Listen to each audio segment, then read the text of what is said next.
All right, pilots, the weekend is upon us. Final weekend, Heart of the Griffin Marathon. That means we get to play Attrition. So, why do I like Attrition?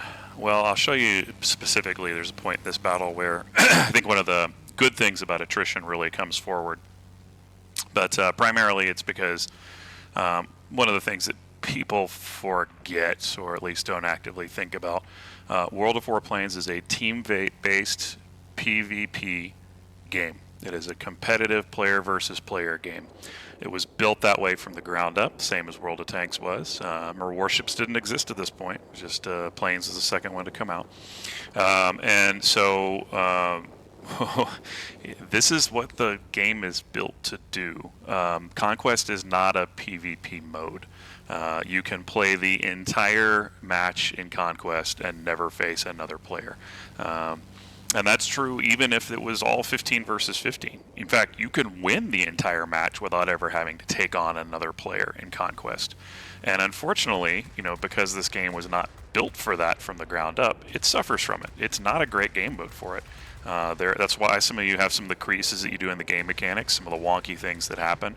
That's why you struggle sometimes with the matches. That's ultimately the reason why there's no players in the game. When 2.0 was released, the player base went up, thankfully.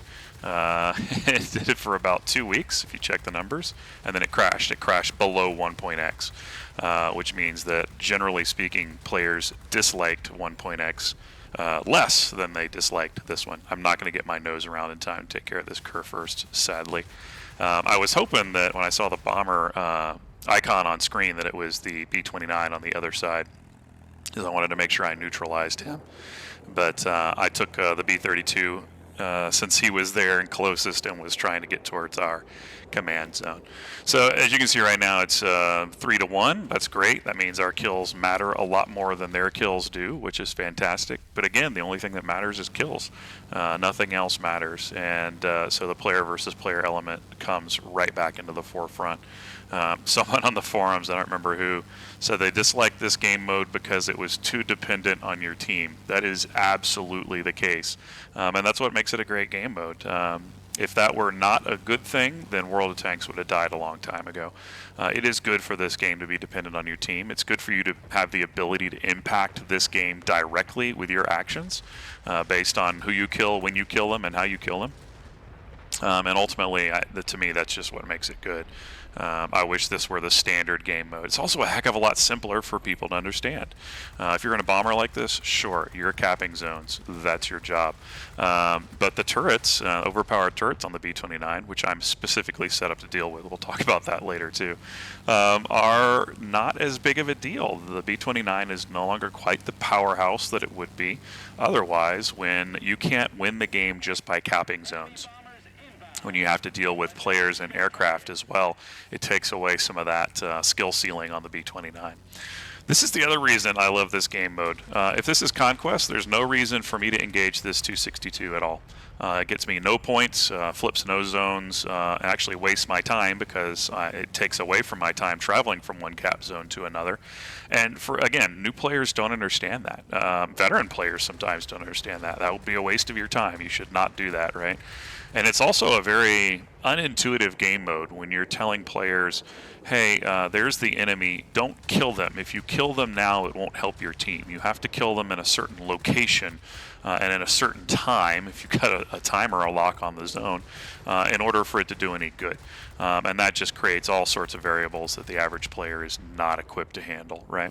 In this case, doesn't matter. All that matters is that I shoot down enemy planes. And if you are a ground attacker or a bomber pilot at heart, you don't like engaging in the PvP, that's okay. You can still be of great support and help to your team, but you are in a secondary role for the match. And so ultimately what that means is that the game is in the hands of the players and not in the hands of the bots or the players who don't want to engage other players.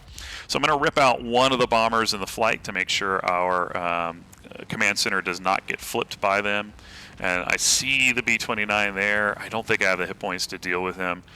So, but I also know he's boring deeply into that zone. Now, I got him the first time because he was distracted. He decided to bomb rather than deal with me. because he thought he could flip the zone, and he could not. Actually saved that zone from him flipping it by doing it. Unfortunately, this time he keys in on me. I thought I caught him at the start of his bombing run, but you can see there on the map afterwards I misjudged. He decided to skim the zone before turning into it, and as a result of that, it meant that he could focus his full efforts on me, and again, when I'm already low HP. Oops. But again, not a big deal. I've got another bot goes down there, but that cost us 4 tickets between me going down and him going down. But we've also taken some other guys with us, and if they do flip the command zone, it's not going to be the end of the match, right? And there it is. Okay, it's flipped. No big deal. What matters? What matters is killing planes. And if I shoot down that B-29, I shoot down that 262, that's 4 more of their tickets. That's 10% of their remaining force. That makes sense, right? That's easy for someone to understand. Go kill stuff. Now, the roles still matter, and if you're a multi-role especially, the game gets interesting in attrition mode, because you kind of have to balance between being a fighter and being a ground attacker, being primary and being support.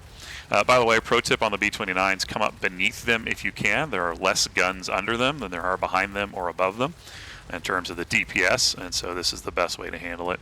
You can see there, even sliding up underneath him, because he's able to focus on me fully, he can get me down. But I have enough hit points and enough firepower that, generally speaking, if I do that right, I'm going to beat a B-29.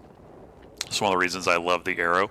I do wish it had a pneumatic assist on it, but I've got a kind of a weird setup to deal with that a little bit, and I'll show you that afterwards.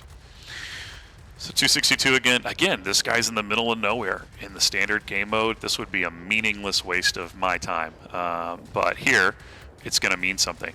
We've got 3 zones. That's 10% of the enemy force right there that I'm about to shoot down. That's 3 of their 33 points, right? Boom, -3. We're doing good. So this allows the game to take on that kind of core value that it was built on in terms of that PvP, in terms of dogfighting. And really, if you look back at 1.x, where the game shined was the 3 and 4 minute dogfight matches. The maps were small. You had battles that took place between players that, for the most part, decided what was happening. Ground attackers, there were no bombers then, of course, were support aircraft. They could knock out AA gun efficiency, which is primarily what they were there for. And then also they could add capture points to a side. They could put pressure on the enemy team, right? They could make sure stalemates and draws were less likely to happen if they did their job well. Only reason I got that turn in is because he whopped my engine, and because of that, of course, my thrust level goes down, and so I'm able to turn a slightly tighter circle. So one of the disadvantages of the arrow here is the double engine system, and the damage resistance is fairly low. So you'll see I've got an engine restarter on this one. It is a great plane. Other than that, though, I really enjoy it. The bombs are nice for going on the offensive, maybe flipping a zone, as I'm going to do here. I'm going to put in some points towards it. I kind of flubbed the second bomb, so I had to pull off my third drop, which would have hopefully gotten us pretty close there. And then I have an issue in that there is a Spitfire pilot now, bot pilot, on my tail. And again, it's going to cost us 2 tickets if I go down, but I really don't want to. The enemy has 9 tickets left, and so I can kill a third of their force if I can get up and get around on this guy. Unfortunately, because it's no longer our zone, our bots haven't finished capping it yet. I got to deal with AA, so I've got to turn out of my climb faster than I wanted to. And unfortunately, I'm not going to get it. Thankfully, some other people have been making some kills, so I did get this. So that was 3 right there. And then you can see the others went down, and then somehow they got +3 points back on the board. God only knows how that happened.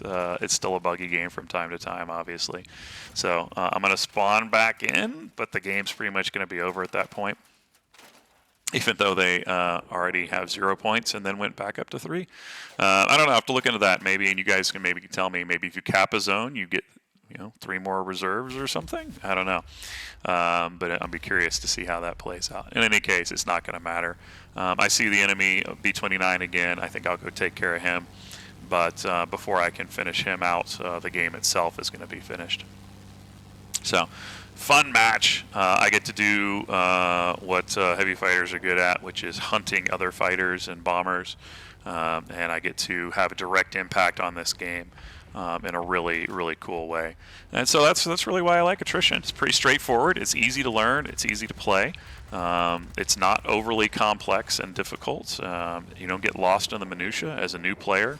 It's pretty easy to tell you what to do and how to do it well. So all it really depends on is not knowledge of game mechanics or that sort of thing, which is what Conquest ultimately depends on. What it really depends on is how good of a pilot are you? And there's something really exciting about that possibility when you're playing World of Warplanes, because again, that's what the game is built to do. And so that's why I like it. That's why I think it's a great mode. I'm really excited about this weekend. I played a lot last night. This was just one of the games I played. And I think for me, I know one of the frustrations is wins and losses. The reality is the game has been balanced somewhat in that effect. So whereas in 1.x, you could roll around and in a flight of 3 people and get a 90% win rate without an issue, you're not going to be able to do that quite as much anymore in this. You can in certain circumstances, but it's pretty obvious when you're gaming the system. If you see a flight with a specialized B-29, specialized B-50, P-61, congratulations, you're gaming the system, right? So yeah, you're gaming your win rate. You're probably doing a marathon if you're sort of a gray hat of that nature, or you're just out to crap on people, in which case you're a black hat running that, on a Monday night, just trying to I don't know what the flex is there, but apparently it's fun for some people. So anyway, fun match, 11 down. I got knocked out 3 times myself. I cost our team some tickets, but that's okay. I was able to counter the bomber. I was able to knock down some other planes. I saved our command flight one time, so that was nice. And you can see a little bit of my odds set up here up in the corner. So I'm running the long barrels, not because I care about getting the 30mm sniper cannon to a longer range, but because those 13mm machine guns need a longer range. 15mm machine guns need a longer range. And so it helps sync up the guns a little bit when I've got the range envelope more. And I made a mistake. You can see it a couple of times on this one of shooting too soon. Really, you want to shoot a little closer. Actually, I have a video that I'm popping out for you tomorrow on the SU-9 and SU-9 battle where I'll talk about this. But just because your cannon can shoot 1,000 meters doesn't mean you should start shooting at 1,000 meters. And I kind of got excited and forgot about on this one. Really, optimally, for this plane at least, you want to wait till 800 or 700 meters to open fire. But I've got the long barrels for that. The other reason I have the long barrels is it has a sub roll that you can do, which is different than any other sub roll in the game, where it adds 5% to the raw damage of the shot.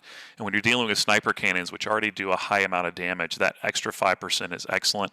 It also helps counter some of the lower DPS of the sniper guns, which do have that great burst potential, but usually not as good of a sustained potential. Although that is one of the reasons I love the arrow and one of the things that makes it unique. The sniper cannon has a 10-second overheat time, so you can really go to town with that thing. And it's just another reason not to start too soon, to wait until you get in and really get those shots on target. I've got the booster to make it faster. That has become even more important in the era of P61s because I am faster than P61s. So if I need to, I can get out of there, especially if I'm managing my energy well. And also it just helps me get around the map because I've got bombs and I can go on the offensive. That allows me to get to a zone and flip it if I need to. That allows me a little more strategic control over the match.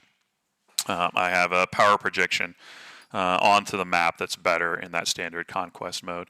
Lightweight wing frame to get the maneuverability around. I'm not worried about beating other, you're not going to match a P-61 or really some of the other heavies.